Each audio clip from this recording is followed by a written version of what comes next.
আসসালামু আলাইকুম। তো আপনারা অনেকেই আছেন যে নগদ অ্যাকাউন্ট ব্যবহার করতেছেন, যে কোন আইডি কার্ড দিয়ে নগদ অ্যাকাউন্টটা খোলা, বা আপনি যে নগদ অ্যাকাউন্টটি ব্যবহার করতেছেন সেই অ্যাকাউন্টটি কোন আইডি কার্ড দিয়ে খোলা হয়েছিল পূর্বে সেটা জানেন না, অথচ আপনি নগদ অ্যাকাউন্টটি ব্যবহার করতেছেন। আবার অনেকেই আছেন যে নগদ অ্যাকাউন্টটি বন্ধ হয়ে যাবে এমন মনে করতেছেন, যে নগদ অ্যাকাউন্টটি বন্ধ হয়ে গেলে আমি কিভাবে ঠিক করব কোন আইডি কার্ড দিয়ে আমার নগদ অ্যাকাউন্টটি খোলা আছে সেটা তো জানি না। তো তাদের জন্যই তাদের সকল প্রশ্নের উত্তরে এই ভিডিওটি পেয়ে যাবেন।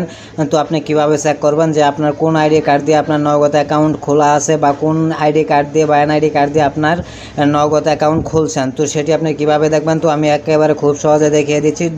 এটি দেখার জন্য আপনি এই যে নগদ অ্যাপসটি ওপেন করবেন। নগদ অ্যাপসটি ওপেন করার পরে যে নিচের দিকে আপনি দেখতে পাচ্ছেন আমার নগদ।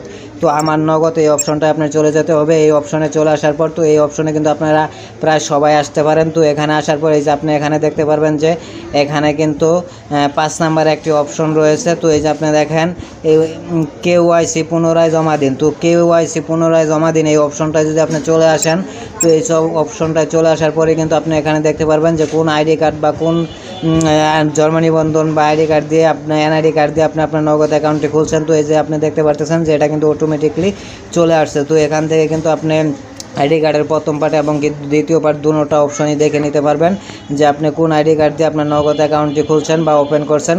তো অবশ্যই ভিডিওতে একটি লাইক করতে ভুলবেন না। চ্যানেলে নতুন হয়ে থাকলে চ্যানেলটি সাবস্ক্রাইব করে পাশে থাকবেন। আসসালামু আলাইকুম।